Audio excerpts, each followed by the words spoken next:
Hi everyone, welcome to Savitha ನಿಸು YouTube channel. ನಾನು ನಿಮ್ಮ ಸವಿತಾ. ನಿಮಗೆ ಇವಾಗಲೇ ಗೊತ್ತಾಗಿರ್ಬೋದು ತಮ್ಮನೇಲಿ ನೋಡಿಬಿಟ್ಟು ನಾನೇನು ಹೇಳೋದಕ್ಕೆ ಹೊರಟಿದ್ದೀನಿ ಅಂತೇಳಿ. ನಾವು ಇರತಕ್ಕಂಥ ಲೇಔಟ್ ಅಂದರೆ ಚೇಳುಘಟ್ಟ ಗ್ರಾಮ ಪಂಚಾಯಿತಿಯ ವ್ಯಾಪ್ತಿಯಲ್ಲಿರುವ Shripada layout, Srinivasa layout, Vasundhara layout ಮತ್ತು ಆಂಜನೇಯ ಬಡಾವಣೆ ಮತ್ತು ವೆಂಕಟಪ್ಪ ಮಾಸ್ಟರ್ ಬಡಾವಣೆ ಎಲ್ಲ ನಿವಾಸಿಗಳು ಸೇರಿಬಿಟ್ಟು ಒಂದು ಇಲ್ಲಿ ಕಿರುಬನ ಕಲ್ಲು ವಿಶೇಷ ನಾಗನ ಒಂದು ಸಾನ್ನಿಧ್ಯವನ್ನು ಅಂದರೆ ನಾಗರ ಕಲ್ಲು ಮತ್ತು ಬನ್ನಿ ಮರ ಪ್ರತಿಷ್ಠಾಪನೆಯನ್ನು ಮಾಡುವುದು ಅಂತೇಳಿ ಎಲ್ಲ ನಿರ್ಧಾರ ಮಾಡಿಕೊಂಡು ಅದನ್ನು ಯಾವ ಥರ ನಾಗದೇವತೆಯನ್ನು ನಾವು ವಾಸವನ್ನು ಮಾಡಿಸಿದ್ವಿ ಜೀವಕಳೆ ತುಂಬುವುದಕ್ಕೆ ಅಂತೇಳಿ ಕೆಲವೊಂದು ಫೋಟೋಗಳನ್ನೆಲ್ಲ ನಿಮಗೆ ಹಾಕಿದ್ದೀನಿ. ಈ ಪ್ರೊಸೀಜರಲ್ಲಿ ದೇವತೆಯನ್ನು ನಾವು ಕೂರಿಸಿ ಅದಕ್ಕೆ ಜೀವಕಳೆಯನ್ನು ತುಂಬಿದರು. ಮತ್ತು ನಾವು ಅವತ್ತಿನ ದಿನ ಏನು ಪಾಯ ಪೂಜೆ ಮಾಡಬೇಕು, ನಾಗ ಪ್ರತಿಷ್ಠಾಪನೆ ಮಾಡತಕ್ಕಂಥ ಒಂದು ಕಟ್ಟೆಯ ಒಂದು ಬುನಾದಿಯ ಪೂಜೆಯನ್ನು, ಪಾಯ ಪೂಜೆಯನ್ನು ಯಾವ ಥರ ಎಲ್ಲ ಮಾಡಿದ್ವಿ, ಹೇಗೆಲ್ಲ ಜೋಡಿಸ್ಕೊಂಡ್ವಿ ಅಂತೇಳಿ ನಾವು ಸುತ್ತಮುತ್ತಲಿನ ನಿವಾಸಿಗಳು ಎಲ್ಲನೂ ಕೂಡಿಕೊಂಡು ಬ್ರಾಹ್ಮಿ ಮುಹೂರ್ತದಲ್ಲಿ ಅಂದರೆ 4:29ರಿಂದ 5:29ರವರೆಗೆ ಒಳ್ಳೆ ಮುಹೂರ್ತ ಇದೆ ಪೂಜೆಗೆ, ಪಾಯ ಪೂಜೆಗೆ ಅಂತ ಹೇಳ್ಬಿಟ್ಟು ಆವತ್ತಿನ ದಿನ ಸುತ್ತಮುತ್ತಲಿನ ನಿವಾಸಿಗಳೆಲ್ಲರೂ ಸೇರಿಬಿಟ್ಟು ಒಂದು ಪೂಜೆ ಮಾಡೋದಕ್ಕೆ ಹಮ್ಮಿಕೊಂಡಿದ್ವಿ. ಅದರ ಒಂದು ಡೀಟೇಲ್ ಮಾಹಿತಿಯನ್ನು ನಾನು ನಿಮಗೆ ಹೇಳ್ತಾ ಹೋಗ್ತೀನಿ. ಯಾವ ಪ್ರೊಸೀಜರಲ್ಲಿ ದೇವತೆಗಾಗಲಿ ಅಥವಾ ವಾಸಿಸುವ ಮನೆಗಾಗಲಿ ಯಾವ ಥರ ಪಾಯ ಪೂಜೆನ ಶುರು ಮಾಡ್ತಾರೆ, ಯಾವ್ಯಾವ ಥರ ಪ್ರೊಸೀಜರಲ್ಲಿ ಮಾಡ್ತಾರೆ ಅಂತ ಹೇಳ್ಬಿಟ್ಟು ನಾವು ನಿಮಗೆ ವಿಶೇಷವಾದ ಮಾಹಿತಿನ ಕೊಡೋದಕ್ಕೆ ಇಷ್ಟಪಡ್ತೀನಿ. ಹರಃ ಓಂ ತ್ರಯಂಬಕಂ ಯಜಾಮಹಂ ಸುಗಂಧಿಂ ಪುಷ್ಟಿವರ್ಧನಂ ಉರ್ವಾರುಕಮಿವ ಬಂಧನಾತ್ ಮೃತ್ಯೋರ್ಮುಕ್ಷೀಯಮಾಮೃತಾತ್ ಇತಿ ಕಂಕಣಂ ಬದ್ವಾ. ವಿಭೂತಿ ಧಾರಣೆ ಮಾಡ್ಕೊಳ್ತೀರಲ್ಲ,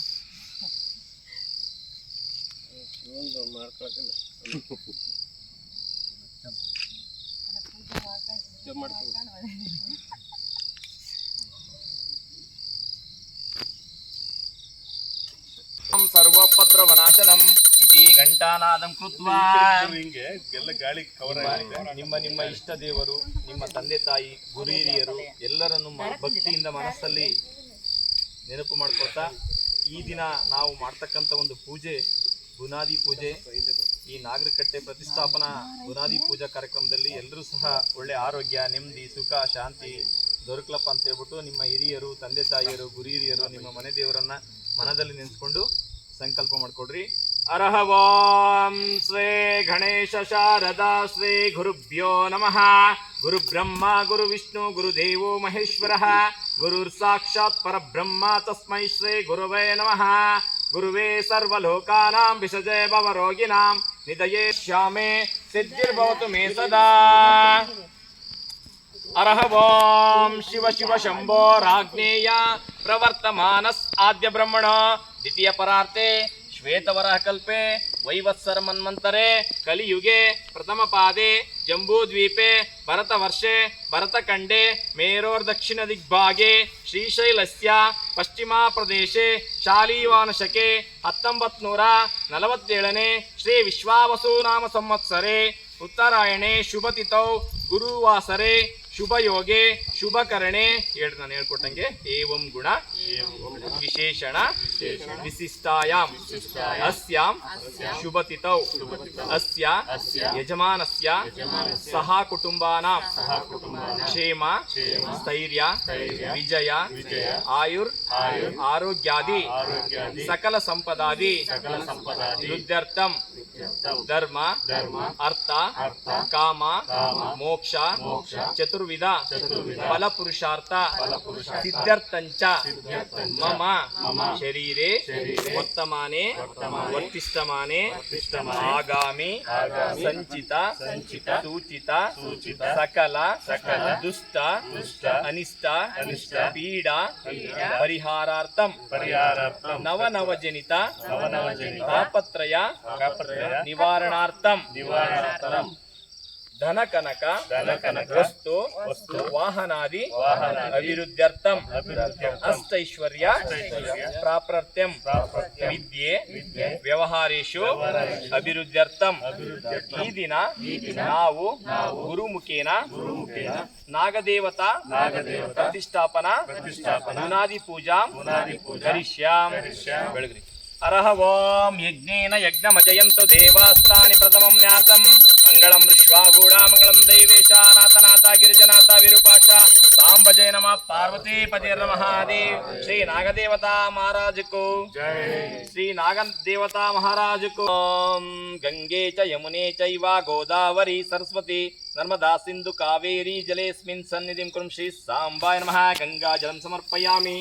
ಅನಾದಿ ಶಾಶ್ವತಂ ಶಾಂತಂ ಚೈತನ್ಯಂ ಚಿತ್ಸ್ವರೂಪಕಂ ಚಿದಗಂ ವೃಷಭಾಕಾರಂ ಚಿದ್ಭಸ್ಮಲಿಂಗಧಾರಣಂ. ಶ್ರೀ ಸಾಂಬಾಯ ನಮಃ. ಭಸ್ಮಂ ಪರಿಕಲ್ಪಯಾಮಿ.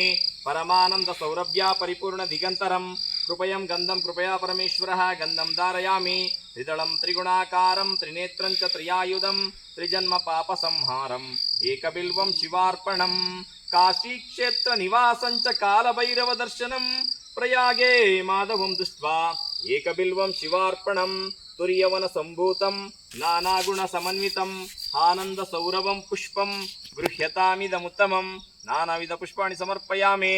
ವನಸ್ಪತಿರಸೋಪೇತೋ ಗಂಧಢ್ಯೋದೋಪೌತ್ತಮಂ ಆಗ್ರೇ ಸರ್ವದೇವಾನಾಂ ಧೂಪೋಯಂ ಪ್ರತಿವತಾಂ ಧೂಪಮಾಗ್ರಯಾಮಿ. ಸ್ವಪ್ರಕಾಶ ಮಹಾದೇವ ಸರ್ವಾಂತರಿಸ್ತಮಿರಾಪಃ ಸಭಯಭ್ಯಂತರ ಜ್ಯೋತಿರ್ದೀಪೋಯಂ ಪ್ರತಿಗತಾಂ ದೀಪಮಾಗ್ರಯಾಮಿ. ಆಗಮಾರ್ತಂತು ದೇವಾನಾಂ ಗಮನಾರ್ಥಂತು ರಕ್ಷಸಾಂ ಕುರ್ವೇ ಗಂಟಾರವಂ ಸರ್ವೋಪದ್ರವನಾಶನಂ ಇತಿ ಗಂಟಾನಾದಂ ಕೃತ್ವಾ ಪ್ರಕೃಷ್ಟ ಪಾಪನಾಶಾಯ ಪ್ರಕೃಷ್ಟ ಫಲಸಿದ್ಧಯೇ ಪ್ರದಕ್ಷಿಣಂ ಕರೋಮೀಶ ಪ್ರಸೀದ ಪರಮೇಶ್ವರಃ. ಪ್ರದಕ್ಷಿಣಂ ಸಮರ್ಪಯಾಮಿ. ಅಕ್ಷತಾಂ ಧವಲಾಂ ದಿವ್ಯಸ್ಥಿರತಂಡುಲಮಿಶ್ರಿತಾನ್ ಅರ್ಪಯಾಮಿ. ಮಹಾಭಕ್ತ ಪ್ರಸೀದ ಪರಮೇಶ್ವರಃ. ಅಕ್ಷತಾನ್ ಸಮರ್ಪಯಾಮಿ. ಅರಹ ಓಂ ಸದ್ಯೋ ಜಾತಂ ಪ್ರಪದ್ಯಾಮಿ ಸದ್ಯೋ ಜಾತಾಯ ವೈ ನಮೋ ನಮೋ. ಭವೇ ಭವೇ ನಾತಿ ಭವೇ ಭವಸ್ವಮಾಂ ಭವೋದ್ಭವಾಯ ನಮಃ. ವಾಮದೇವಾಯ ನಮೋ ಜ್ಯೇಷ್ಠಾಯ ನಮ ಶ್ರೇಷ್ಠಾಯ ನಮ ಕಾಲಾಯ ನಮ ಕಲ ವಿಕರಣಾಯ ನಮ ಬಲ ವಿಕರಣಾಯ ನಮ ಬಲ ಪ್ರಮತನಾಯ ನಮ ಬಲೋನ್ಮನಾಯ ನಮಃ. ಅಘೋರೇಭ್ಯೋ ತಘೋರೇಭ್ಯೋ ಘೋರ ಘೋರತರೇಭ್ಯಃ ಸರ್ವೇಭ್ಯೋ ಸರ್ವಶರ್ವೇಭ್ಯೋ ನಮಸ್ತೆ ಅಸ್ತು ರುದ್ರರೂಪೇಭ್ಯಃ. ತತ್ಪುರುಷಾಯ ವಿದ್ಮಹೇ ಮಹಾದೇವಾಯ ಧೀಮಹಿ ತನ್ನೋ ರುದ್ರ ಪ್ರಚೋದಯಾತ್. ಈಶಾನಃ ಸರ್ವವಿದ್ಯಾನಾಂ ಈಶಾನಃ ಸರ್ವಭೂತಾನಾಂ ಬ್ರಹ್ಮಾಧಿಪತಿ ಬ್ರಹ್ಮಣಾಧಿಪತಿ ಬ್ರಹ್ಮ ಶಿವೋಸ್ತು ಶಿವೋಹಂ ಇತಿ ಸದ್ಯೋ ಜಾತಾನ ಮಂತ್ರೋದಕ್ಕೆನ ಶುದ್ಧೋದಕ್ಕೆನ ಸ್ಥಾಪಯಾಮಿ ಪೂಜಯಾಮಿ ನಮಸ್ಕಾರಂ ಕರೋಮಿ. ಓಂ ನಮೋ ಭಗವತೆ ರುದ್ರಾಯ ನೀಲಕಂಠಾಯ ಮೃತ್ಯುಂಜಯಾಯ ಸರ್ವೇಶ್ವರಾಯ ಶ್ರೀ ಸದಾಶಿವಾಯ ನಮಃ. ವನಸ್ಪತಿರಸೋಪೇತೋ ಗಂಧಢ್ಯೋದೋಪ ಉತ್ತಮಂ ಆಗ್ರೇ ಸರ್ವದೇವಾನಾಂ ಧೂಪೋಯಂ ಪ್ರತಿವತಾಂ ಧೂಪಮಾಗ್ರಯಾಮಿ. ಸ್ವಪ್ರಕಾಶ ಮಹಾದೇವ ಸರ್ವಾಂತರಿಸ್ತಮಿರಾಪಃ ಸಭಯಭ್ಯಂತರ ಜ್ಯೋತಿರ್ದೀಪೋಯಂ ಪ್ರತಿವತಾಂ ದೀಪಮಾಗ್ರಯಾಮಿ. ಆಗಮಾರ್ತಂತು ದೇವಾನಾಂ ಗಮನಾರ್ಥಂತು ರಕ್ಷಸಾಂ ಕುರ್ವೇ ಗಂಟಾರವಂ ಸರ್ವೋಪದ್ರವನಾಶನಂ ಇತಿ ಗಂಟಾನಾದಂ ಕೃತ್ವಾ ವನಸ್ಪತಿರಸೋಪೇತೋ ಗಂಧಢ್ಯೋದೋಪ ಉತ್ತಮಂ ಆಗ್ರೇ ಸರ್ವದೇವಾನಾಂ ಧೂಪೋಯಂ ಪ್ರತಿವತಾಂ ಧೂಪಮಾಗ್ರಯಾಮಿ. ಸ್ವಪ್ರಕಾಶ ಮಹಾದೇವ ಸರ್ವಾಂತರಿಸ್ತಮಿರಾಪಃ ಸಭಯಭ್ಯಂತರ ಜ್ಯೋತಿರ್ದೀಪೋಯಂ ಪ್ರತಿವತಾಂ ದೀಪಮಾಗ್ರಯಾಮಿ. ಸ್ವಪ್ರಕಾಶ ಮಹಾದೇವ ಸರ್ವಾಂತರಿಸ್ತಮಿರಾಪಃ ಸಭಯಭ್ಯಂತರ ಜ್ಯೋತಿರ್ದೀಪೋಯಂ ಪ್ರತಿವತಾಂ ದೀಪಮಾಗ್ರಯಾಮಿ. ಕರ್ಪೂರ ಗೌರಂ ಕರುಣಾವತಾರಂ ಸಂಸಾರಸಾರಂ ಭಜಗೇಂದ್ರಹಾರಂ ಸದಾ ವಸಂತಂ ಹೃದಯಾರವಿಂದ್ಯಂ ಭಾವಂ ಭಜೆ ಕರ್ಪೂರ ದೀಪಂ ದರ್ಶಯಾಮಿ.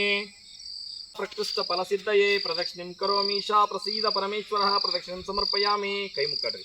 ನಮಃ ಶಿವಾಯ ಶಾಂತಾಯ ನಮಃ ಸೋಮಾಯ ಶಂಭವೇ ನಮಃ ಶಿವಾಯ ಕಲ್ಯಾಣಿ ಪತಯತೆ ನಮೋ ನಮಃ. ಭಕ್ತಿಪೂರ್ವಕ ನಮಸ್ಕಾರಂ ಸಮರ್ಪಯಾಮಿ. ಹಿಂಗಿಡ್ಕೊಡ್ರಿ. ಹರ ಶಂಭೋ ಮಹಾದೇವ ವಿರೂಪಾಕ್ಷ ತ್ರಿಲೋಚನ ದಯಾ ಸಿಂಧೋ ದೀನ ಬಂಧೋ ರಕ್ಷಾ ರಕ್ಷಾ ಮಹೇಶ್ವರಃ. ಮಾಯಾ ಸಮುದ್ರ ಪತಿತಮನಂತರ ಕಲುಷನಾಯನಂ ಮಾಮುದ್ದರ ಮಹೇಶಾನ ಭಕ್ತವತ್ಸಲಃ ಶಂಕರಃ. ಸ್ತೋತ್ರಂ ಸಮರ್ಪಯಾಮಿ. ಎಡೆ ಮಾಡಕ್ಕಾಯ ನೈವೇದ್ಯಂ ಷಡ್ರಸೋಪೇತಂ ನಾನಾಭಕ್ಷ ಸಮನಿತಂ ದದಿ ಕ್ಷೀರೋ ಘೃತೋಪೇತೋ ನೈವೇದ್ಯಂ ಪ್ರತಿಗತಾಂ. ಇದೆಲ್ಲ ಮಾಡ್ರಿ. ನೈವೇದ್ಯಂ ಪ್ರತಿಗತಾಂ ನೈವೇದ್ಯಂ ನಿವೇದಯಾಮಿ. ಭೂಗಿ ಫಲ ಸಮಾಯುಕ್ತಂ ನಾಗವಲ್ಲೈದಲೈರುತಂ ಕರ್ಪೂರ ಚೂರ್ಣ ಸಂಯುಕ್ತಂ ತಾಂಬೂಲಂ ಪ್ರತಿಗತಾಂ ತಾಂಬೂಲಂ ಸಮರ್ಪಯಾಮಿ. ಸೇರಿರತಕ್ಕಂಥ ಎಲ್ಲ ದಂಪತಿಗಳು ಅಂದರೆ ತುಂಬ ದಂಪತಿಗಳ ಸಮೇತವಾಗಿ ಎಲ್ಲರೂ ಬಂದಿದ್ದರು. ಹಂಗಾಗಿ ಅವರೆಲ್ಲರ ಕಡೆಯಿಂದನೂ ಒಂದೊಂದು ಪೂಜೆಗಳನ್ನು ಮಾಡಿಸಿದ್ರು. ಗಂಗೆ ಗೌರಿಯನ್ನು ಆವಾಹನೆ ಮಾಡಿ ಗಂಗೆಯ ಕಳಸವನ್ನು ಮೊದಲು ಪೂಜೆ ಮಾಡಿ ಆನಂತರ ನಾವು ಪಾಯ ಪೂಜೆ ಮಾಡಬೇಕು ಅಂತ ಹೇಳ್ಬಿಟ್ಟು ಸ್ವಾಮಿಯವರು ಹೇಳ್ದಂಗೆ ಪ್ರತಿಯೊಂದು ದಂಪತಿ ಸಮೇತರಾಗಿ ಪೂಜೆಯನ್ನು ಎಲ್ಲರನ್ನು ಕೂಡ ಮಾಡಿಕೊಂಡ್ರು. ನಮ್ಮ ಲೇಔಟಿಗೆ ಯಾವುದೇ ತರಹದ ದೇವಸ್ಥಾನಗಳು ಇಲ್ಲದೆ ಇರೋದರಿಂದ ಸುಸಜ್ಜಿತವಾದ ಒಂದು ಪಾರ್ಕ್ನಲ್ಲಿ ನಾವು ಎಲ್ಲರಿಗೂ ಬನ್ನಿ ಮರ ನಾಗಪ್ಪ ಮೊದಲ ಒಂದು ವಿಶೇಷ ದೈವ ಅಂತಲೂ ಕೂಡ ಹೇಳ್ಬೋದು. ಹಂಗಾಗಿ ಆ ದೈವವನ್ನು ಮೊದಲ ಬಾರಿಗೆ ನಾವು ಪ್ರತಿಷ್ಠಾಪನೆ ಮಾಡ್ತಾ ಇರೋದ್ರಿಂದ ಎಲ್ಲ ನಿವಾಸಿಗಳು ಸಮೇತ ಎಲ್ಲರೂ ಸಕುಟುಂಬ ಸಮೇತರಾಗಿ ಆಗಮಿಸಿ ಪೂಜೆಗೆ ಎಲ್ಲರೂ ಕೂಡ ಸಾಥ್ ಕೊಟ್ಟರು. ಇದು ತುಂಬ ಖುಷಿಯಾದ ವಿಷಯ ಅಂತಲೂ ಕೂಡ ಹೇಳ್ಬೋದು. ನಾವು ಎಲ್ಲೋ ಹುಡುಕೊಂಡು ಬನ್ನಿ ಮರ ಪೂಜೆ ಮಾಡೋದಕ್ಕೆ ತುಂಬ ದೂರದಲ್ಲಿ ಜಾಗದಲ್ಲಿ ಅಥವಾ ಕೆಲವೊಬ್ಬರು ಖಾಸಗಿ ಜಾಗಗಳಲ್ಲಿ ಹೋಗಿ ಪೂಜೆ ಮಾಡ್ತಾಯಿದ್ವಿ. ಅದನ್ನು ಅರಿತಾ ಲೇಔಟಿನ ಅಣ್ಣ ತಮ್ಮಂದಿರೆಲ್ಲ ಸೇರಿಕೊಂಡು ಒಂದು ನಾಗದೇವತೆ ಜೊತೆಗೆ ಬನ್ನಿ ಮರ ಮತ್ತು ಹರಳಿ ಮರ ಬಿಲ್ವಪತ್ರೆ ಮರವನ್ನು ಜೊತೆಗೆ ಹಾಕಿ ಒಂದು ನಾಗ ಪ್ರತಿಷ್ಠಾಪನೆ ಮಾಡೋಣ ಅಂತ ಹೇಳ್ಬಿಟ್ಟು ನಿರ್ಧಾರ ಮಾಡಿಕೊಂಡು ಚರ್ಚೆಯನ್ನು ಮಾಡಿ ಎಲ್ಲ ನಿವಾಸಿಗಳನ್ನು ಮೀಟಿಂಗೆಲ್ಲ ಸೇರಿಸ್ಬಿಟ್ಟು ಎಲ್ಲರನ್ನ ಒಂದು ಒಪ್ಪಿಗೆಯನ್ನು ಪಡೆದು ಮಾಡಬೇಕು, ಏನಾದರೂ ಮುಂದೆ ಬಿದ್ದು ಮಾಡಿದ್ರೇ ಏನಾದರೂ ಆಗೋಕ್ಕೆ ಸಾಧ್ಯ ಅಂತ ಹೇಳ್ಬಿಟ್ಟು ಈ ಪ್ರಪ್ರಥಮ ಬಾರಿಗೆ ನಾಗದೇವತೆಯನ್ನು ಪ್ರತಿಷ್ಠಾಪನೆ ಮಾಡೋದು ಅಂಥೇಳಿ ಒಂದು ಕೈಂಕರ್ಯವನ್ನು ಕೈಗೊಂಡಿದ್ದಾರೆ ಎಲ್ಲರೂ ಕೂಡ. ಅದು ತುಂಬ ಖುಷಿಯ ವಿಚಾರ. ಇದು ಎಲ್ಲ ಸಾರ್ವತ್ರಿಕವಾಗಿ ಎಲ್ಲರಿಗೂ ಅನ್ವಯಿಸ್ತಕ್ಕಂಥ ವಿಚಾರವಾಗಿದೆ. ಜಾಗಂಜ್ಯೋತಿ ನಿರ್ಮಲವಾದ ಮನವೇ ಕರ್ಪೂರದ ಆರುತಿ, ಜ್ಞಾನಪೂರ್ಣಂ ಜಾಗಂಜ್ಯೋತಿ ನಿರ್ಮಲವಾದ ಮನವೇ ಕರ್ಪೂರದ ಆರುತಿ, ಅನುದಿನ ಗುರುವಿನೋಳ್ ಅನುರಾಗ ಭಕ್ತಿಯಲಿ, ಅನುದಿನ ಗುರುವಿನೋಳ್ ಅನುರಾಗ ಭಕ್ತಿಯಲಿ, ಜನನ ಮರಣ ರಹಿತ ಜಂಗಮಗೆ ಬೆಳಗಿರಿ, ಜ್ಞಾನಪೂರ್ಣಂ ಜಾಗಂಜ್ಯೋತಿ ನಿರ್ಮಲವಾದ ಮನವೇ ಕರ್ಪೂರದ ಆರುತಿ. ನಾನು ನೀನೆಂಬುದು ಬಿಡಿರೋ, ನರಕಾವೇ ಪ್ರಾಪ್ತಿ ಜ್ಞಾನಿಗಳೊಡನಾಡಿರೋ, ಈನ ವಿಷಯ ಜನ್ಮ ಹಿಂದುಳಿಸಿ ಲಿಂಗಕ್ಕೆ, ಈನ ವಿಷಯ ಜನ್ಮ ಹಿಂದುಳಿಸಿ ಲಿಂಗಕ್ಕೆ, ದೇವಾನೇ ಗತಿ ಎಂದು ಮನಮೆಚ್ಚಿ ಬೆಳಗಿರಿ, ಜ್ಞಾನಪೂರ್ಣಂ ಜಾಗಂಜ್ಯೋತಿ ನಿರ್ಮಲವಾದ ಮನವೇ ಕರ್ಪೂರದ ಆರುತಿ. ಅಷ್ಟಾವರ್ಣದ ಸ್ಥೂಲವೋ ಮಾನವ ಜನ್ಮ ಹುಟ್ಟಿ ಬರುವುದು ದುರ್ಲಭವೋ, ಕೊಟ್ಟಾನು ಶಿವಯಮಗೆ ಮಾಡಿದ ಫಲದಿಂದ, ಕೊಟ್ಟಾನು ಶಿವಯಮಗೆ ಮಾಡಿದ ಫಲದಿಂದ, ಹುಟ್ಟಿದ ಮಗನೆಸರು ಶಿವನೆಂದು ಕರೆಯಿರಿ, ಜ್ಞಾನಪೂರ್ಣಂ ಜಾಗಂಜ್ಯೋತಿ ನಿರ್ಮಲವಾದ ಮನವೇ ಕರ್ಪೂರದ ಆರುತಿ. ಅಮ್ಮ ಎಲ್ಲರಿಗೂ ಒಂದೊಂದು ಅಕ್ಷತೆ. ಜ್ಞೇನ ಯಜ್ಞಮಜಯಂತು ದೇವಾಸ್ತಾನಿ ಪ್ರಥಮಂ ನ್ಯಾಸಂ, ಮಂಗಳಂ ವಿಶ್ವಾಗೂಢ ಮಂಗಳಂ ದೈವೇಶ ನಾಥನಾಥ ಗಿರಿಜನಾಥ ವಿರೂಪಾಕ್ಷ ಸಾಂಬ ಜಯ ನಮಃ. ಪಾರ್ವತಿ ಪತಿಯರ ಮಹಾದೇವ್. ಶ್ರೀ ಜಗದ್ಗುರು ಪಂಚಾಚಾರ ಮಹಾರಾಜಕು ಜೈ, ಶ್ರೀ ವೀರಭದ್ರೇಶ್ವರ ಮಹಾರಾಜಕು ಜೈ. ನಿಮ್ಮ ಮಂದಿಯವ್ರನ್ನ ಮನಸ್ಸಲ್ಲಿ ನೆನೆಸ್ಕೊಡ್ರಿ. ಫಸ್ಟ್ ಅರಿಶಿನ ಕೊಡ್ರಕ್ಕ, ಆ ಕಡೆ ಈ ಕಡೆ, ಆಮೇಲೆ ಕುಂಕುಮ ಕೆನ್ನೆಗೆ ಹಚ್ಚಿರ ಇಡ್ಬೇಕು ಕುಂಕುಮ. ಅಲ್ಲಿ ಆಜ್ಞಾ ಚಕ್ರ ಇದೆ.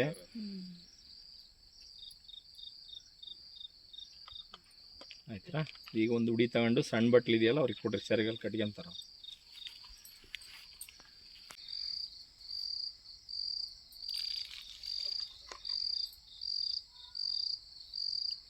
ಈಗ ನೀವೆಲ್ಲ ಮುತ್ತೈದೆಲ್ಲ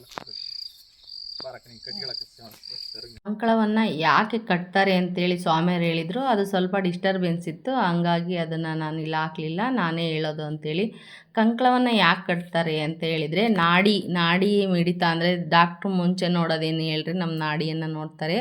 ಹಾಗಾಗಿ ನಾವು ನಾಡಿಯಲ್ಲಿ ಏಕಾಗ್ರತೆ ಅಲ್ಲಿ ನಾವು ತಗೊಂಡ್ರೆ ನಾವು ಆತ್ಮಶುದ್ಧಿಯಿಂದ ಭಕ್ತಿಯಿಂದ ಏಕಾಗ್ರತೆಯಿಂದ ಪೂಜೆ ಮಾಡ್ಬೋದು ಅನ್ನೋ ದೃಷ್ಟಿಯಿಂದ ನಾವು ಕಳಸಧಾರಣೆ ಕಂಕಳ ಧಾರಣೆಯನ್ನು ಮೊದಲು ಮಾಡ್ಕೋಬೇಕು ಅಂತೇಳಿ ಒಂದು ಪ್ರತೀತಿ ಇದೆ. ಹಾಗಾಗಿ ಕಂಕಳ ಧಾರಣೆಯನ್ನು ಮಾಡಿಕೊಂಡು ಆಮೇಲೆ ಸಂಕಲ್ಪ ಮಾಡಿಕೊಂಡು ಮಾಡಿದ ಪೂಜೆ ಸಾರ್ಥಕವಾಗುತ್ತೆ ಅಂತೇಳಿ ನಾವು ಕಂಕಣ ಧಾರಣೆಯನ್ನು ಮಾಡ್ಕೊತೀವಿ. ಅದೇ ರೀತಿಯಾಗಿ ಉಡಿಯನ್ನು ನನಗೆ ಮೊದಲು ಬಾರಿಗೆ, ಯಾಕೆಂದರೆ ಅಲ್ಲಿ ಎಲ್ಲರೂ ಸೇರಿರುವಾಗ ಎಲ್ಲರೂ ಸೇರಿ ಎಲ್ಲ ಮುಟ್ಟಿ ಪೂಜೆ ಮಾಡಬೇಕು ಅಂತ ಹೇಳ್ಬಿಟ್ಟು ಎಲ್ರಿಗೂ ಉಡಿ ಕೊಟ್ಟು ಫಸ್ಟು ಎಲ್ಲನ ಶುರು ಮಾಡ್ಕೊಂಡ್ವಿ. ದೇವರ ದಯೆಯಿಂದ ವರುಣನ ಒಂದು ಆಶೀರ್ವಾದ ನಮಗೆ ಸಿಕ್ತು. ದಿನ ಇಡೀ ರಾತ್ರಿನೂ ಕೂಡ ತುಂಬ ಮಳೆ ಬರ್ತಾಯಿತ್ತು. ಪೂಜೆ ಬೆಳಗಿನ ಜಾವ ಹೇಗಾಗುತ್ತೆ ಅಂತ ಎಲ್ಲ ನಿವಾಸಿಗಳಿಗೂ ಒಂದು ಚಿಂತೆ ಇತ್ತು. ಯಾವ ಥರ ಈ ಥರ ಮಳೆ ಬಂದರೆ ಏನು ಪೂಜೆ ಎಲ್ಲ ದೀಪ ಎಲ್ಲ ಕೆಡುತ್ತೆ, ಹೆಂಗಪ್ಪ ಪೂಜೆ ಮಾಡೋದು ಅಂತೇಳಿ ಎಲ್ಲನೂ ಚಿಂತೆಗೀಡಾಗಿದ್ದರು. ಆದರೆ ವರುಣನ ಒಂದು ಆಶೀರ್ವಾದದಿಂದ ನಮಗೆ 4:30ಯಿಂದ ಮಳೆ ಹನಿ ಎಲ್ಲ ಸ್ವಾಮಿಯರೂ ಬಂದರು ಆ ಜಾಗಕ್ಕೆ. ನಂತರದಲ್ಲಿ ಆ ಮಳೆ ಬರ್ತಾ ಇದ್ದಿದ್ರು ಕೂಡ ಸ್ಟಾಪಾಗಿ ನಮಗೆ 1:30ಯಿಂದ 2 ಗಂಟೆ ಸತತ ನಮಗೆ ಅಲ್ಲಿ ವಿಶ್ರಾಂತಿಯನ್ನು ತಗೊಂಡ್ರು ವರುಣದೇವ. ಅದು ಒಂದು ತುಂಬ ಖುಷಿಯ ವಿಚಾರ ಅಂತ ಹೇಳ್ಬೋದು. ಪೂಜೆಗೆ ಯಾವುದೇ ಥರದ ವಿಘ್ನ ಆಗದಂತೆ ತುಂಬ ಸುಲಲಿತವಾಗಿ ಪೂಜೆ ಮಾಡೋದಕ್ಕೆ ವರುಣದೇವರು ನಮಗೆ ಆಶೀರ್ವಾದನ ಮಾಡಿದರು. ಹಾಗಾಗಿ ನಮ್ಮ ಪೂಜೆಯು ತುಂಬ ಏನು ಹೇಳ್ತೀವಲ್ಲ, ಯಾವುದೇ ತೊಂದರೆ ಇಲ್ಲದೇ ತುಂಬ ಚೆನ್ನಾಗೇ ನೆರವೇರಿತು ಅಂತ ಹೇಳೋಕ್ಕೂ ಕೂಡ ಅಲ್ಲಿ ಇಷ್ಟಪಡ್ತೀನಿ. ಎಲ್ಲರೂ ಒಬ್ರಿಗೊಬ್ಬರು ನಾವು ಉಡಿ ತೊಗೊಂಡು ಕುಂಕುಮ ಎಲ್ಲ ತೊಗೊಂಡು ನೆಕ್ಸ್ಟು ಮುಂದಿನ ಪೂಜೆಗಳಿಗೆ ಎಲ್ಲರೂ ಕೂಡ ತಯಾರಾದ್ವಿ. ಎಲ್ಲರೂ 1-1:30 ಗಂಟೆ ಪೂಜೆ ಎಲ್ಲ ಹಿಡಿತು.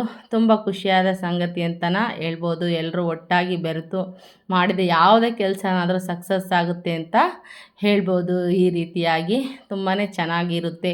ಆಮೇಲೆ ಒಂದಾದ್ಮೇಲೆ ಇನ್ನೊಂದು ಅಭಿವೃದ್ಧಿ ಕಾರ್ಯಗಳನ್ನು ಮಾಡೋದಕ್ಕೆ ಎಲ್ರಿಗೂ ಹುಮ್ಮಸ್ಸು ಮನಸ್ಸು ಕೂಡ ಬರುತ್ತೆ. ಹಂಗಾಗಿ ಎಲ್ಲರ ಒಂದು ಸಹಕಾರ ಸಹಮತ ಎಲ್ಲ ಇದ್ದರೆ ಏನು ಬೇಕಾದರೂ ಮಾಡ್ಬೋದು. ಹಾಗಾಗಿ ಎಲ್ಲ ನಮ್ಮ ನಿವಾಸಿಗಳು ಎಲ್ಲರೂ ಕೂಡ ತುಂಬ ಚೆನ್ನಾಗೇ ಸಾಥ್ ಕೊಟ್ಟು ಎಲ್ಲರೂ ಸೇರಿದ್ರು. ಕೆಲವೊಬ್ಬರು ನಿಧಾನವಾಗಿ ಬಂದರು, ಯಾಕೆಂದರೆ ಮಳೆ ಇರೋದ್ರಿಂದ. ಆಮೇಲೆ ಚಿಕ್ಕ ಪುಟ್ಟ ಮಕ್ಕಳುಗಳು ಎಲ್ಲ ಇರೋದ್ರಿಂದ ಅವರು ಅಲ್ಲಿಗೂ ಟ್ರೈ ಮಾಡಿಕೊಂಡು ಟೈಮಿಗೆ ರೀಚ್ ಆಗೋಕ್ಕೆ ಎಲ್ಲರೂ ಪ್ರಯತ್ನಪಟ್ಟು ಎಲ್ಲರೂ ಕೂಡ ಆಗಮಿಸಿ ಪೂಜೆನ ಒಂದು ಏನು ಹೇಳ್ತೀವಲ್ಲ, ಯಾವುದೇ ತೊಂದರೆ ಇಲ್ದಲೆ ತುಂಬ ಸುಗಮವಾಗಿ ಪೂಜೆ ಆಯಿತು ಅಂತಲೂ ಕೂಡ ಹೇಳ್ಬೋದು. ನಾವಲ್ಲಿ ಮುಂದಿನ ಎಲ್ಲ ಪ್ರೊಸೀಜರು ಗಂಗೆಯನ್ನೆಲ್ಲ ಏನು ಆವಾಹನೆ ಮಾಡ್ಕೊಂಡಿದ್ವು ಅದನ್ನೆಲ್ಲ ಪಾಯದ ಹತ್ರ ಇಟ್ಟು, ಪಾಯ ಅಂದರೆ ಪಾಯದ ಗುಂಡಿ ಏನು ತೆಗ್ದಿರ್ತಾರೆ ಅದನ್ನೆಲ್ಲ ಫಸ್ಟು ಪೂಜೆ ಮಾಡಿಕೊಂಡು ನೆಕ್ಸ್ಟು ಆ ಗಂಗೆನ ಅದರಲ್ಲಿ ಇಳಿಸ್ಬೇಕು ಅಂತೇಳಿ ಮುಂದಿನ ಪೂಜೆಯನ್ನು ಸ್ವಾಮಿಯರೆಲ್ಲನ ಮಾಡೋದಕ್ಕೆ ತಯಾರಾದರು. ನಾನು ಪ್ರತಿಯೊಂದನ್ನು ಯಾಕೆ ಹಾಕಿದ್ದೀನಿ ಅಂತ ಹೇಳಿದರೆ, ನಾನು ತುಂಬ ವೀಡಿಯೋಗಳನ್ನ ನಾನು ಫಾಲೋ ಮಾಡ್ತಾಯಿದ್ದೆ. ನಾವು ಮನೆ ಕಟ್ಟಬೇಕಾದ್ರೆ ಎಲ್ಲ ನೋಡಿದರೆ ಎಲ್ಲ ಸ್ವಲ್ಪ ಕಟ್ಟಾಗಿರೋದು, ಸ್ವಲ್ಪ ಮಾಹಿತಿ ಅಷ್ಟೇ ಸಿಗ್ತಾಯಿತ್ತು, ನನಗೆ ಸಿಗ್ತಾ ಇರಲಿಲ್ಲ. ಹಾಗಾಗಿ ನಾನು ಖುದ್ದಾಗಿ ಒಂದು ಏನು ಪೂಜೆ ಪ್ರೊಸೀಜರ್ ಏನೆಲ್ಲ ಇದೆ ಅನ್ನೋದನ್ನು ಪಿನ್ ಟು ಪಿನ್ ಯಾವುದನ್ನು ಮಿಸ್ ಮಾಡ್ದಲೇ ನಾನು ಒಂದು ವಿಡಿಯೋ ಕ್ಯಾಚ್ ಮಾಡಿ ಹಾಕೋಕ್ಕೆ ಇಲ್ಲಿ ಹಾಕಿದ್ದೀನಿ ಅಂತಲೂ ಕೂಡ ನಾನು ನಿಮಗೆ ಹೇಳೋದಕ್ಕೆ ಇಷ್ಟಪಡ್ತೀನಿ. ಹಾಗೆಯೇ ಪ್ರತಿಯೊಂದು ದಂಪತಿನೂ ಕೂಡ ತುಂಬ ಕ್ಯೂರಿಯಾಸಿಟಿಯಿಂದ ತುಂಬ ಆಸಕ್ತಿಯಿಂದ ಎಲ್ಲನೂ ಪೂಜೆಗೆ ಎಷ್ಟು ಚೆನ್ನಾಗಿ ಭಾಗವಹಿಸಿದರು. ಕೆಲವೊಂದು ರಿಯಲ್ ಆಗಿರೋ ವಾಯ್ಸನ್ನು ಕೂಡ ನಾನು ಅದಕ್ಕೆ ಯಾವುದೇ ರೀತಿಯ ಬ್ರೇಕ್ ಆಗ್ದಂಗೆ ಮಾಡಿದ್ದೀನಿ. ಸ್ವಾಮಿಯರು ಮಾಡಿರ್ತಕ್ಕಂಥ ಎಲ್ಲ ಶ್ಲೋಕಗಳು ಮಂತ್ರಗಳನ್ನು ಕೂಡ ಸ್ಫುಟವಾಗಿ ಗೊತ್ತಾಗಲಿ ಅಂತ ರಿಯಾಲಿಟಿ ವಾಯ್ಸನ್ನು ಕೊಡೋದಕ್ಕೆ ಇಲ್ಲಿ ಪ್ರಯತ್ನ ಮಾಡಿದ್ದೀನಿ. ಅರಹ ಓಂ ಆಪ್ಯಾಯ ಸ್ವಮೇತೋ ವಿಶ್ವತೋ ರುಸ್ತಿಯಂ ವಾಜಸ್ ಸಂಗೀತ ಕ್ಷೀರೇಣ ಸ್ಥಾಪಯಾಮಿ ಶುಕ್ರಮಸಿ ಜ್ಯೋತಿರಸಿ ತೇಜೋಸಿ ವಸಚಿತ್ರೇಣ ಪವಿತ್ರೇಣ ಘೃತಂ ಸ್ಥಾಪಯಾಮಿ.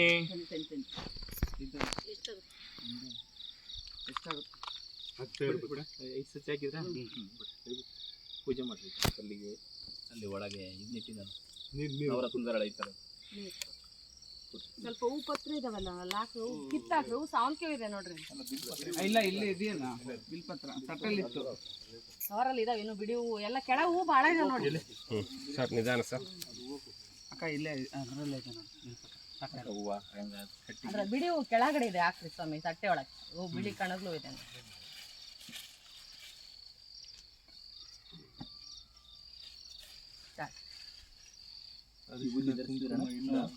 ಕಳಿಸ್ತಲ್ಲಿದೆ ನೋಡು, ಇನ್ನೊಂದ್ರಾಗ ಇಟ್ಕೋಬೇಕಾಗಿತ್ತು. ಅಲ್ಲ ಸರ್, ಇರ್ಲಿ ಒಂದು.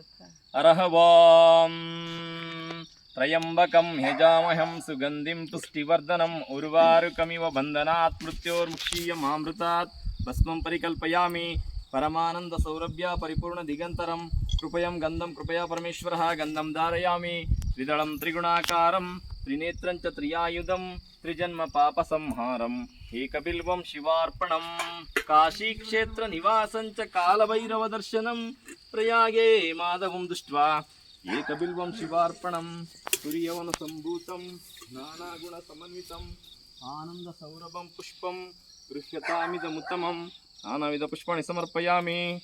ಚಾಕೈತಂ ಕೊಡಪ್ಪ. ವನಸ್ಪತಿ ರಸೋಪೇತ ಅಲ್ಲಿ ಬ್ಲೇಡ್ ಇತ್ತಲ್ಲ ಉತ್ತಮಂ ಅಗ್ರೇ ಸರ್ವದೇವಾನಾಂ ಧೂಪೋಯಂ ಪ್ರತಿವತಾಂ ಧೂಪಮಾಗ್ರಯಾಮಿ. ಸ್ವಪ್ರಕಾಶ ಮಹಾದೇವ ಸರ್ವಾಂತರಿಸ್ತಮಿರಾಪಃ ಸಭಯಭ್ಯಂತರ ಜ್ಯೋತಿರ್ದೀಪೋಯಂ ಪ್ರತಿವತಾಂ ದೀಪಮಾಗ್ರಯಾಮಿ. ವನಸ್ಪತಿ ರಸೋಪೇತೋ ಗಂಧಡ್ಯೋ ಧೂಪ ಉತ್ತಮಂ ಅಗ್ರೇ ಸರ್ವದೇವಾನಾಂ ಧೂಪೋಯಂ ಪ್ರತಿವತಾಂ ಧೂಪಮಾಗ್ರಯಾಮಿ. ಇನ್ನೊಂದು ಸ್ವಲ್ಪ ಹಿಂದಕ್ಕೆ ಇಟ್ಬಿಟ್ರಿ ಉದ್ದಿನ ಕಟ್ಟಿ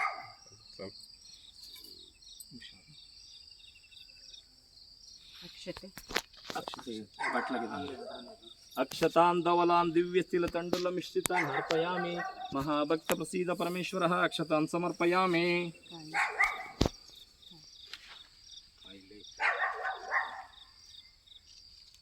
ಬಾಳೆಹಣ್ಣು ಕೊಡ್ರಿ.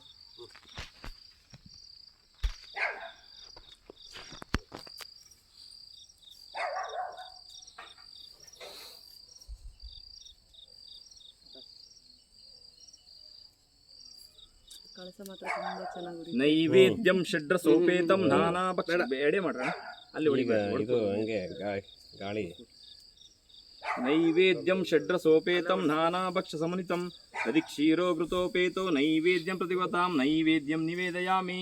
ಪೂಗಿ ಫಲ ಸಮಾಯುಕ್ತಂ ನಾಗವಲ್ಲೈದಲೈರುತಂ ಕರ್ಪೂರ ಚೂರ್ಣ ಸಂಯುಕ್ತಂ ತಾಂಬೂಲಂ ಪ್ರತಿವತಾಂ ತಾಮ್ರಂ ಸಮರ್ಪಯಾಮಿ. ಚಡಿ ಕೊಡಿರಿ. ಗರ್ಭಗರ್ಭಸ್ಥಂ ಬೀಜಂ ವಿಭಾವಸ ಅನಂತ ಪುಣ್ಯ ಫಲದಂ ಪ್ರಯಚ್ಚಾಮಿ. ಮಹೇಶ್ವರಃ ಸುವರ್ಣದಕ್ಷಿಣಂ ಸಮರ್ಪಯಾಮಿ.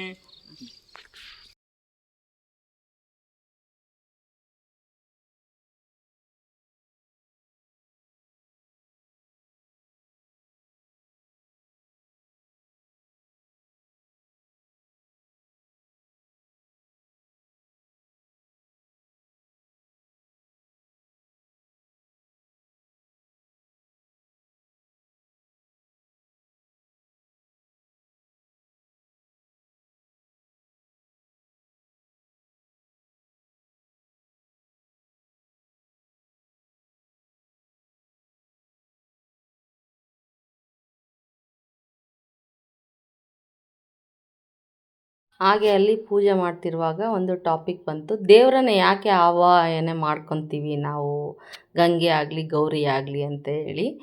ಈಗೆಲ್ಲ ಸತ್ಯಕಾಲ ಅಲ್ಲ, ಹಿಂದೆ ಇತ್ತು ಸತ್ಯಕಾಲ. ಹಾಗೆ ದೇವರು ಹೇಳಿದ ತಕ್ಷಣ ಆಮೇಲೆ ಬೇಡ್ಕೊಂಡ ತಕ್ಷಣ ಬಂದು ಪ್ರತ್ಯಕ್ಷ ಆಗ್ತಾಯಿದ್ರು. ಆದರೆ ಇವತ್ತಿನ ಕಾಲದಲ್ಲಿ ಪ್ರತ್ಯಕ್ಷ ಆಗೋದಕ್ಕೆ ಸುಳ್ಳು, ಕಪಟ, ವಂಚನೆ, ಅಲ್ಪ ಸ್ವಲ್ಪ ಒಂಚೂರು ಇಲ್ಲದೆ ಇರೋಂಥ ವ್ಯಕ್ತಿಗಳಿಲ್ಲ. ಹಾಗಾಗಿ ಅವರು ಪ್ರತ್ಯಕ್ಷ ಆಗೋಕ್ಕೆ ಸಾಧ್ಯ ಇಲ್ಲ. ಆ ರೀತಿಯಾಗಿ ನಾವು ಏನೇ ಮಾಡ್ತಾಯಿದ್ರು ಒಂದು ನಮಗೆ ಆಶೀರ್ವಾದ ಬೇಕು, ದೇವರ ಆಶೀರ್ವಾದ. ಹಂಗಾಗಿ ಅವರನ್ನು ನಾವು ಒಂದು ರೂಪ ಕೊಟ್ಟು ಅವ್ರನ್ನ ಆಹ್ವಾನ ಮಾಡ್ಕೊತೀವಿ. ರೂಪ ಅಂತ ಹೇಳಿದರೆ ನಾವು ಏನು ಆ ಕುಂಭಗಳಲ್ಲಿ ಅಂದರೆ ಆ ಬಿಂದಿಗೆಗಳಲ್ಲಿ ನೀರನ್ನು ತುಂಬಿದ್ದೀವಿ, ಅದು ಒಂದು ದೇವರಿಗೆ ರಕ್ತ. ಆಮೇಲೆ ಅದರಲ್ಲಿ ಆಗ್ತಕ್ಕಂಥ ಒಂದು ಕಾಯಿನು ಆತ್ಮ. ಮೇಲೆಲ್ಲ ಏನೆಲ್ಲ ದಾರ ಎಲ್ಲನೂ ಸುತ್ತಿ ಅದಕ್ಕೆ ಇದನ್ನು ಮಾಡಿದಾರೋ ಅದು ದೇವರ ಒಂದು ನರನಾಡಿ ಅಂತ ಹೇಳ್ಬೋದು. ಕಾಯಿ ಹಾಕಿಟ್ಟಿದ್ದೀವಿ ಅಂತೇಳಿದರೆ ಅದು ಶಿರೋಭಾಗ ಅಂದರೆ ತಲೆ. ಎಲೆ ಹಾಕಿಟ್ಟಿದ್ದೀವಿ ಅದು ಕೈ ಕಾಲುಗಳು. ಅದಕ್ಕೆ ಅಲಂಕಾರ ಮತ್ತು ವಸ್ತ್ರ ಹಾಕಿದ್ದೀವಿ, ಹತ್ತಿ ಗೆಜ್ಜೆ ವಸ್ತ್ರ ಇದ್ದ ಥರ ಆ ಥರ ಒಂದು ಮುಖವಾಡವನ್ನು ಇಟ್ಟು ಅದಕ್ಕೊಂದು ರೂಪ ಕೊಟ್ಟು ಅದನ್ನು ನಾವು ದೇವರು ಅಂತ ಅಂದ್ಕೊಂಡು ದೇವರನ್ನು ಆಹ್ವಾನ ಮಾಡಿಕೊಂಡು ನಿನ್ನ ಆಶೀರ್ವಾದ ನಾವು ಮಾಡೋ ಪ್ರತಿಯೊಂದು ಕೆಲಸದಲ್ಲಿ ಇರಲಿ ಅಂತ ಹೇಳ್ಬಿಟ್ಟು ಭಗವಂತನಲ್ಲಿ ಅಂದರೆ ದೇವರಲ್ಲಿ ಒಂದು ಸಂಕಲ್ಪ ಮಾಡ್ಕೊಳ್ಳೋಕ್ಕೋಸ್ಕರ ನಾವು ಗಂಗೆ ಗೌರಿ ಇಬ್ಬರನ್ನು ಆಹ್ವಾನ ಮಾಡಿಕೊಂಡು ನಾವು ಪೂಜೆಗೆ ಕರೆದು ಅವರ ಆಶೀರ್ವಾದನ ತಗೋಬೇಕು ಅಂತಲೂ ಕೂಡ ಸ್ವಾಮಿಯರು ಹೇಳ್ತಾಯಿದ್ರು. ಅವ್ರ ಮಾತಲ್ಲಿ ಕೇಳೋಕ್ಕೆ ತುಂಬ ಚೆನ್ನಾಗಿತ್ತು. ಆದರೆ ಅಲ್ಲಿ ಎಲ್ಲ ವೈಬ್ರೇಷನ್ಸು ಆಮೇಲೆ ಸ್ವಲ್ಪ ವಾಯ್ಸು ನೀಟಾಗಿ ಕೇಳಿಸ್ತಾ ಇರಲಿಲ್ಲ. ಹಾಗಾಗಿ ನಾನೇ ಈ ಮಾತನ್ನು ಹೇಳ್ತಾ ಇದ್ದೀನಿ. ಅವ್ರು ಹೇಳಿದ್ರಲ್ಲೂ ಅರ್ಥ ಇದೆ ಅಲ್ವಾ. ದೇವರು ಇವಾಗ ನಮಗೆ ನೋಡೋದಕ್ಕೆ ಎಲ್ಲಿ ಸಿಗ್ತಾನೆ. ಹಿಂದೆಲ್ಲ ಸತ್ಯವಂತರು ಕಾಲ ಇತ್ತು. ಅವ್ರು ಕೇಳ್ಕೊಂಡು ಬೇಡ್ಕೊಂಡ ತಕ್ಷಣ ತಥಾಸ್ತು ಅಂತೇಳಿ ಬಂದು ಅವರಿಗೆ ಪ್ರತ್ಯಕ್ಷನಾಗಿ ವರಗಳನ್ನು ಕೊಟ್ಟೋಗ್ತಾ ಇದ್ದ. ಆದರೆ ಈ ಯುಗದಲ್ಲಿ ಆ ಥರ ವ್ಯಕ್ತಿಗಳು ಇರೋದು ಕಷ್ಟ. ನಾವು ಬೇಡ್ಕೊಂಡ ತಕ್ಷಣ ದೇವ್ರು ಬರೋದು ಕಷ್ಟ. ಹಂಗಾಗಿ ಆತನ ಒಂದು ರೂಪವನ್ನು ಕೊಟ್ಟು ನಾವು ಆ ದೇವರನ್ನು ಆವಾಹನೆ ಮಾಡಿಕೊಂಡು ಅದರ ಮೂಲಕ ನಾವು ಅವನ ಆಶೀರ್ವಾದನ ಪಡಿಬೇಕು ಅಂತ ಅವ್ರು ಹೇಳಿದ್ರಲ್ಲೂ ತುಂಬಾ ಅರ್ಥ ಇತ್ತು. ಕೆಲವೊಂದು ಆ ಥರ ಹೇಳಿ ಮಾಡಿದಾಗ ಎಲ್ರಿಗೂ ಹೌದು ಯಾವ್ಯಾವ ಥರ ಪೂಜೆಗಳು ಮಾಡಿದರೆ ಚೆನ್ನಾಗಿರುತ್ತೆ ಅಂತ ಪ್ರತಿಯೊಬ್ರಿಗೂ ಕೂಡ ಅರ್ಥ ಆಗುತ್ತೆ. ನಮಗೆ ಸಿಕ್ಕಂಥ ಸ್ವಾಮಿಯರು ಕೂಡ ತುಂಬ ಚೆನ್ನಾಗಿ ಎಲ್ರೂ ಎಂಕರೇಜ್ ಮಾಡ್ಕೊತ ಈ ಥರ ಎಲ್ಲನೂ ಹೇಳ್ಕೊತ ಪ್ರತಿಯೊಂದಕ್ಕೂ ನಮಗೆ ಒಳ್ಳೆಯ ಸಾಥನ್ನು ಕೊಟ್ಟರು ಅಂತಲೇ ಹೇಳ್ಬೋದು. ಹಾಗೆಯೇ ಎಲ್ರೂ ಕೂಡ ಪಾಯನ ಪೂಜೆನ ದಂಪತಿಗಳು ಎಲ್ರೂ ಜೋಡಿನೇ ಬಂದಿದ್ದರಿಂದ ಪ್ರತಿಯೊಬ್ಬರ ಹತ್ರನೂ ಪೂಜೆ ಮಾಡಿಸಿದ್ರು. ಎಲ್ಲರ ಹತ್ರನೂ ಎಲ್ಲ ಮುಟ್ಟಿ ಮಾಡ್ರಿ. ಇದು ಸಾರ್ವತ್ರಿಕವಾಗಿ ಎಲ್ಲರಿಗೂ ಸೇರಿರ್ತಕ್ಕಂಥ ದೈವ. ಹಾಗಾಗಿ ಎಲ್ರೂ ಮಾಡಬೇಕು. ಎಲ್ಲರ ದೇವರು ಕೂಡ ಅದು ಅಂತ ಹೇಳ್ಬಿಟ್ಟು ಪ್ರತಿಯೊಬ್ಬರ ಹತ್ರನೂ ಮುಟ್ಟಿ ಎಲ್ರಿಗೂ ಪೂಜೆ ಮಾಡಿಸಿದ್ರು. ಅಷ್ಟೊತ್ತಿಗೆ ಸೂರ್ಯ ನಮಗೆ ಬಂದುಬಿಟ್ಟಿದ್ದಾಗಲೇ. ಹಂಗಾಗಿ ನಾವು ಟಾರ್ಚ್ 4-5 ಬ್ಯಾಟ್ರಿ ಇಟ್ಕೊಂಡು ಒಂದು ಲೈಟು ಏನು ಹೇಳ್ತೀವಲ್ಲ ಡೂಮ್ ಲೈಟು ಕೂಡ ಸಮೇತ ಅಲ್ಲಿ ಆರ್ಗನೈಸ್ ಮಾಡಿದರು. ಆದರೂ ನಮ್ಮ ಸೂರ್ಯಪ್ಪನ ಮುಂದೆ ಯಾವ ಬೆಳಕು ಇಲ್ಲ. ಅದಕ್ಕೆ ಸೃಷ್ಟಿ ಮುಂದೆ ನಮ್ಮದೇನೂ ಇಲ್ಲ. ಕೃತಕವಾಗಿ ಮಾಡ್ತಕ್ಕಂಥದ್ದೆಲ್ಲ ನಶ್ವರ. ಶಾಶ್ವತವಾಗಿರ್ತಕ್ಕಂಥದ್ದು ಏನಪ್ಪ ಅಂದರೆ ದೈವ ನಿರ್ಮಿತವಾದ್ದೆಲ್ಲನೂ ಶಾಶ್ವತನೇ. ಹಂಗಾಗಿ ಅವನ ಅನುಗ್ರಹ ಇದ್ದರೆ ಏನು ಬೇಕಾದರೂ ಆಗುತ್ತೆ ಅಂತ ಹೇಳ್ಬಿಟ್ಟು ಹೇಳೋದಕ್ಕೆ ಇಷ್ಟಪಡ್ತೀನಿ. ನಮ್ಮ ಪೂಜೆ ಆಗೋದ್ರಷ್ಟೊತ್ತಿಗೆ ನಾವು 4:15 ಪೂಜೆ ಶುರು ಮಾಡಿದ್ವಿ. ಅದು 5:30 ತನಕ ಟೈಮ್ ಇತ್ತು. ಶುರುವಾಗಿ ಎಂಡ್ ಯಾವಾಗಾದರೂ ಆಗ್ಬೋದಲ್ವ. ನಾವು ಶುರು ಮಾಡೋದೇ ಮುಖ್ಯ ಆಗಿರುತ್ತೆ. ಪಾಯ ಎಲ್ಲ ಆಯಿತು, ಎಲ್ಲ ಇಡೋದು ಎಲ್ಲ ಮಾಡೋದು. ಆದರೆ ಎಲ್ರೂ ಮುಟ್ಟಿ ಒಂದೊಂದು ಪೂಜೆ ಮಾಡೋ ಅಷ್ಟೊತ್ತಿಗೆ ಸೂರ್ಯ ಬಂದಿದ್ದರು. ಹಾಗೆಯೇ ಪೂಜೆನೂ ಕೂಡ ಎಲ್ರೂ ಕೂಡ ತುಂಬ ಸಂತೃಪ್ತಿಯಿಂದ ನೆರವೇರಿಸಿದ್ರು ಅಂತಲೂ ಕೂಡ ನಾನು ಹೇಳೋದಕ್ಕೆ ಇಷ್ಟಪಡ್ತೀನಿ. ಹಾಗೆ ಸಣ್ಣ ಮಕ್ಕಳನ್ನೂ ಕೂಡ ಬಂದಿದ್ದರು. ಅವ್ರ ಹತ್ರನೂ ಕೂಡ ಪೂಜೆ ಮಾಡಿಸ್ಬೇಕು ಅಂಥೇಳಿ ಅವ್ರ ಹತ್ರನೂ ಒಂದು ಕಳಸ ಆಮೇಲೆ ಅಕ್ಷತೆ ಎಲ್ಲನೂ ಕೂಡ ಬೆಳಗಿಸಿದ್ರು. ಮಕ್ಕಳೂ ದೇವ್ರ ಸ್ವರೂಪ ಅಲ್ವಾ. ಮಕ್ಕಳಿಗೂ ಕೂಡ ಸ್ವಲ್ಪ ಹೊತ್ತು ವೆಯ್ಟ್ ಮಾಡ್ತಾಯಿದ್ವಿ. ಮಕ್ಕಳು ಬಂದಮೇಲೆ ಅವ್ರ ಹತ್ರನೂ ಕೂಡ ನಾವೊಂದು ಪೂಜೆನ ಮಾಡಿಸಿದ್ವಿ. ಈ ರೀತಿಯಾಗಿ ನಮ್ಮ ಒಂದು ಲೇಔಟಿನ ಸುತ್ತ 4 ಲೇಔಟುಗಳವರೆಲ್ಲ ಸೇರಿ ಒಂದು ಸಾನ್ನಿಧ್ಯವನ್ನು ನಾವು ನಿರ್ಮಿಸೋದಕ್ಕೆ ಎಲ್ಲರೂ ಕೂಡ ಪ್ರಯತ್ನ ಮಾಡ್ತಾಯಿದ್ದೀವಿ. ಹಾಗೆ ದೇವರಲ್ಲೂ ಒಂದು ಸಂಕಲ್ಪ ಮಾಡಿದ್ವಿ, ಯಾವುದೇ ರೀತಿಯ ವಿಘ್ನಗಳು ಬಾರದಂತೆ ನಮ್ಮನ್ನು ಮುನ್ನಡೆಸು ದೇವರೇ ಅಂತೇಳಿ ಕೇಳಿಕೊಂಡು ಎಲ್ಲರೂ ಕೂಡ ಆತ್ಮತೃಪ್ತಿಯಿಂದ ಒಂದು ಈ ಬುನಾದಿ ಪೂಜೆನ ನಾವೆಲ್ಲನ ಆಚರಣೆ ಮಾಡಿದ್ವಿ. ಪ್ರತಿಯೊಬ್ಬರೂ ಎಲ್ರಿಗೂ ಇರೋದು ಏನು ಕ್ಯೂರಿಯಾಸಿಟಿ ಅಂದರೆ ಯಾವುದೇ ತೊಂದರೆ ಆಗದೇ ಎಲ್ಲ ಚೆನ್ನಾಗಾಗಿ ಇನ್ನು ಮುಂದೆ ಇಂಪ್ರೂವ್ ಆಗಿ ಬೇರೆ ಮಾಡೋ ಅಂಥ ಒಂದು ಶಕ್ತಿನ ಎಲ್ರಿಗೂ ಕೊಡಲಿ ಅಂತಂದು ಕೇಳಿಕೊಂಡು ಎಲ್ಲರೂ ಆತ್ಮಭಕ್ತಿ ಪ್ರೀತಿಯಿಂದನ ಅಲ್ಲಿದ್ದವರೆಲ್ಲನ ಪೂಜೆನ ನೆರವೇರಿಸಿದ್ರು ಅಂತ ಹೇಳ್ಬೋದು. ಈ ರೀತಿಯಾಗಿ ನಾವು ಮನೆಯನ್ನಾಗಲಿ ಕಟ್ಟಲಿ, ಸ್ವಂತ ಮನೆಯನ್ನಾದರೂ ಕಟ್ಟಲಿ, ದೇವರ ಒಂದು ಸಾನ್ನಿಧ್ಯವನ್ನು ಕಟ್ಟೋದಾಗಲಿ ಬುನಾದಿ ಪೂಜೆ ಅಂದರೆ ಪಾಯ ಪೂಜೆನ ಈ ರೀತಿಯಾಗಿ ಆಚರಿಸ್ತಾರೆ ಅಂತ ಹೇಳೋದಕ್ಕೋಸ್ಕರ ನಾನು ಈ ವಿಡಿಯೋನ ಪಿನ್ ಟು ಪಿನ್ ಯಾವುದೇ ರೀತಿಯ ಒಂದು ಕಟ್ ಮಾಡ್ದಲೇ ಪ್ರತಿಯೊಂದನ್ನು ನಾನು ನಿಮಗೆ ತೋರ್ಸೋಕ್ಕೆ ಇಲ್ಲಿ ಇಷ್ಟಪಟ್ಟಿದ್ದೀನಿ. ಹಾಗೆಯೇ ವಿಡಿಯೋ ಹೇಗೆ ಬಂದಿದೆ, ನಿಮಗೆ ಈ ವಿಡಿಯೋ ಇಷ್ಟ ಆದರೆ ಒಂದು ಲೈಕ್ ಮಾಡಿ, ಹಾಗೆ ಕಮೆಂಟ್ ಮಾಡಿ, ನನಗೆ ಸಬ್ಸ್ಕ್ರೈಬ್ ಮಾಡ್ಕೊಳ್ಳಿ ಅಂತ ಹೇಳೋದಕ್ಕೂ ಕೂಡ ಇಷ್ಟಪಡ್ತೀನಿ.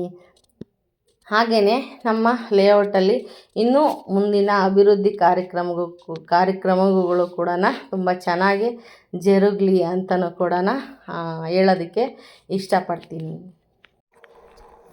ಅದೇ ರೀತಿಯಾಗಿ ನಾಗರ ಕಟ್ಟೆಯನ್ನು ಏಕೆ ನಿರ್ಮಿಸ್ತಾರೆ ನಾಗಪ್ಪನಿಗೆ ಅಂತ ಹೇಳಿ ಕೂಡ ಒಂದು ಚಿಕ್ಕದಾದ ಒಂದು ವಿವರಣೆಯೊಂದಿಗೆ ನಮ್ಮ ಲೇಔಟಲ್ಲಿ ಮಾಡ್ತಾ ಇರೋದನ್ನು ನಾನು ನಿಮಗೆ ಸಂಕ್ಷಿಪ್ತವಾಗಿ ಹೇಳೋಕ್ಕೆ ಹೊರಟಿದ್ದೀನಿ. ಆತ್ಮೀಯರೇ, ಪ್ರೀತಿಯ ಸ್ನೇಹ ಬಂಧುಗಳೇ, ಮತ್ತು ಪುರಾತನ ಸಾಂಸ್ಕೃತಿಕ ಪಾರಂಪರಿಕ ಆಚರಣೆಗಳಿಗೆ ಹೆಸರಾದ ದೇಶ ನಮ್ಮದು. ಅದುವೇ ನಮ್ಮ ಭಾರತ ದೇಶ ಆಗಿದೆ. ಪುರಾತನ ಕಾಲದಿಂದಲೂ ನಮ್ಮ ಪೂರ್ವಜರು ಮರಗಿಡಗಳನ್ನು ವೃಕ್ಷಗಳನ್ನು ಪೂಜಿಸುವ ಪರಿಪಾಠ ಮೊದಲಿನಿಂದಲೂ ಇರುವ ಪದ್ಧತಿಯಾಗಿದೆ. ಇದರಲ್ಲಿ ಮುಖ್ಯವಾಗಿ ನಮ್ಮ ಜನರು ಆಚರಣೆ ಮಾಡಿಕೊಂಡು ಪೂಜಿಸುವ ದೇವತೆ ಎಂದರೆ ನಾಗದೇವತೆ ಅಂತಲೂ ಕೂಡ ಹೇಳ್ಬೋದು. ನಮ್ಮ ಜನರು ಇಷ್ಟಾರ್ಥಗಳ ಪ್ರಾಪ್ತಿಗಾಗಿ ಕಠಿಣ ವ್ರತ ಆಚರಣೆಯ ಮೂಲಕ ನಾಗದೇವತೆಯನ್ನು ಪೂಜಿಸುತ್ತಾರೆ. ಇಂತಹ ಒಂದು ನಾಗರಕಲ್ಲು ಕಟ್ಟೆ ಪ್ರತಿಷ್ಠಾಪನೆಯ ಕಾರ್ಯವನ್ನು ನಾವು ಚೇಳ್ಘಟ್ಟ ಗ್ರಾಮ ಪಂಚಾಯಿತಿಯ ವ್ಯಾಪ್ತಿಯಲ್ಲಿ ಬರುವ ಸ್ಥಳದಲ್ಲಿ, ಅಂದರೆ ನಾವು ವಾಸಿಸುವ ಸುತ್ತಮುತ್ತಲಿನ ಒಂದು ಸಾರ್ವಜನಿಕ ಶ್ರೇಯೋಭಿವೃದ್ಧಿಗಾಗಿ ನಾಗರಕಟ್ಟೆಯ ಪೂಜೆಯನ್ನು ಇವತ್ತಿನ ದಿನ ಆಚರಿಸ್ಕೊಂಡಿದ್ದೀವಿ ಅಂತ ಹೇಳಿದರೆ 23ನೇ ತಾರೀಕು 10ನೇ ತಿಂಗಳು ನಾವು ಆಚರಣೆಯನ್ನು ಬ್ರಾಹ್ಮಿ ಮುಹೂರ್ತದಲ್ಲಿ ಮಾಡಬೇಕು ಅಂತ ಎಲ್ಲರೂ ಸಂಕಲ್ಪ ಮಾಡಿಕೊಂಡು ಆಚರಣೆಯನ್ನು ಮಾಡ್ತಾಯಿದ್ದೀವಿ. ಸಾಮಾನ್ಯವಾಗಿ ನೀವು ನಾಗರ ಮೂರ್ತಿಯನ್ನು ಕಲ್ಲುಗಳನ್ನು ನೀವು ನೋಡೇ ಇರ್ತೀರ. ಇವುಗಳು ದೇವಸ್ಥಾನಕ್ಕಿಂತ ಹೆಚ್ಚಾಗಿ ಹೊರಗಡೆ ಅರಳಿ ಮರ, ಬೇವಿನ ಮರ ಅಥವಾ ಬನ್ನಿ ಮರ ಇರುವ ಕಟ್ಟೆಯಲ್ಲೇ ಇದನ್ನು ಪ್ರತಿಷ್ಠಾಪನೆ ಮಾಡಿರುತ್ತಾರೆ. ಆದ್ದರಿಂದ ಇದನ್ನು ನಾಗರಕಟ್ಟೆ ಎಂದು ಕೂಡ ಕರೀಬೋದು. ಅದನ್ನು ಕೆಲವು ವಿಶೇಷ ದಿನಗಳಲ್ಲಿ ಅದ್ಧೂರಿಯಿಂದ ಭಕ್ತಿಯಿಂದ ಪೂಜೆ ಸಲ್ಲಿಸುವುದು ನಾವು ಮಾಡೇ ಇರ್ತೀವಿ, ನೋಡಿನೂ ಇರ್ತೀವಿ. ಇದು ಪ್ರಾರಂಭಿಕವಾದ ಮಾಹಿತಿ, ನನಗೆ ತಿಳಿದಿರುವ ಮಟ್ಟಿಗೆ ಹೇಳೋದಕ್ಕೆ ನಾನು ಇಷ್ಟಪಟ್ಟಿರ್ತೀನಿ. ತಪ್ಪಿದ್ದಲ್ಲಿ ಈ ರೀತಿ ಇರಬೇಕಾಗಿತ್ತು ಅಂತ ಕೂಡ ಕಮೆಂಟಲ್ಲಿ ಹೇಳಿ. ನಾಗರ ಪಂಚಮಿ ಪೂಜಾ ಪ್ರಯೋಜನಗಳು. ಹಿಂದೂಗಳು ನಾಗರ ಪಂಚಮಿಯನ್ನು ಕಟ್ಟುನಿಟ್ಟಾಗಿ ಪಾಲಿಸುತ್ತಾರೆ.